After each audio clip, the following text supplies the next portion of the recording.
Welcome to Fundamentals with Fungus. These videos are meant to familiarize you with Lorcana gameplay concepts that you can apply when playing Constructed or Limited. Enhance your deck building, gameplay, and your growth as a TCG player looking to level up and win more games.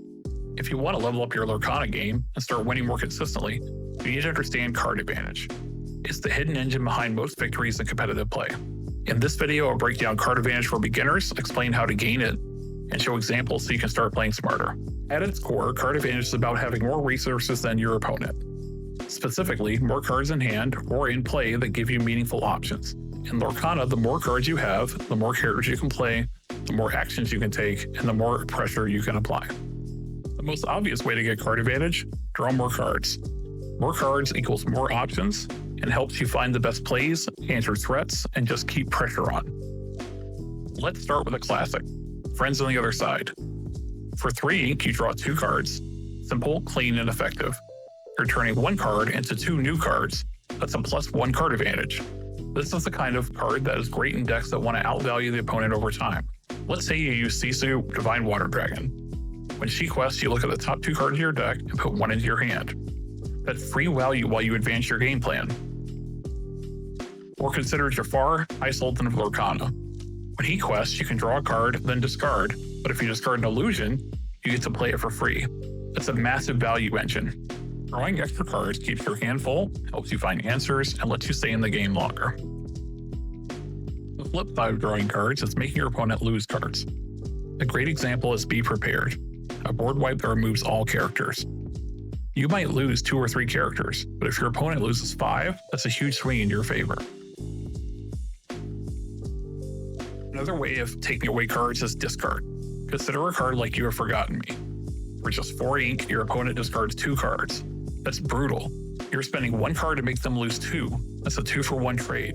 When you make your opponent discard, you're not just taking away cards, you're taking away options. And if you hit a combo piece or removal spell, that can win games on the spot. Whether it's clearing their board or emptying their hand, you're gaining card advantage by reducing what they can do. Now here's the sneaky kind: virtual card advantage. This is when a card doesn't literally draw or destroy, but it lets 1 card do the job of many. For example, Mickey Mouse Brave Little Tailor. This can challenge and banish multiple characters over a few turns. If he sticks, he's replacing multiple cards your opponent has to use to deal with him. Or think of Rapunzel Gifted with Healing. She lets you draw cards when you heal, but you're also keeping characters alive. Each of your cards in this case giving you more value.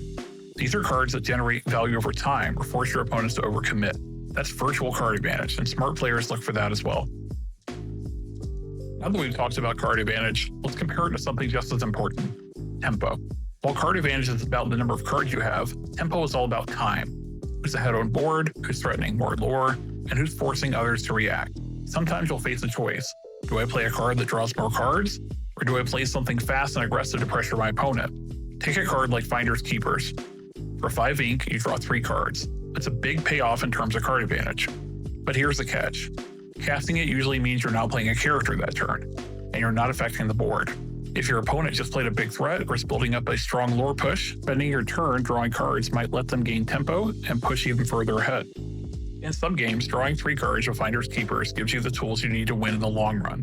In other games, especially when you're behind or racing, you might need to spend that 5 ink on a body or removal just to keep up. The key is learning to balance tempo and card advantage, and to recognize which matters right now. The best players know when to shift gears. Sometimes you want to grind out value with Jafar or something like Rapunzel. Other times it may be right to ignore card draw and race your opponent in lore. Tempo wins fast, card advantage wins long, and Lorcana rewards knowing which game you're in. Whether it's drawing cards, wiping your opponent's board, or squeezing extra value from each play, card advantage helps you stay ahead. If you have more cards and more options, you can respond to threats, control the tempo, and win the lore race. So next time you build a deck or play a game, ask yourself, how does this card help me gain or deny card advantage? If you found this helpful, give the video a like and subscribe for more competitive Lorcana tips. Drop a comment with your favorite card advantage engine or control card, and let me know what you want to see next.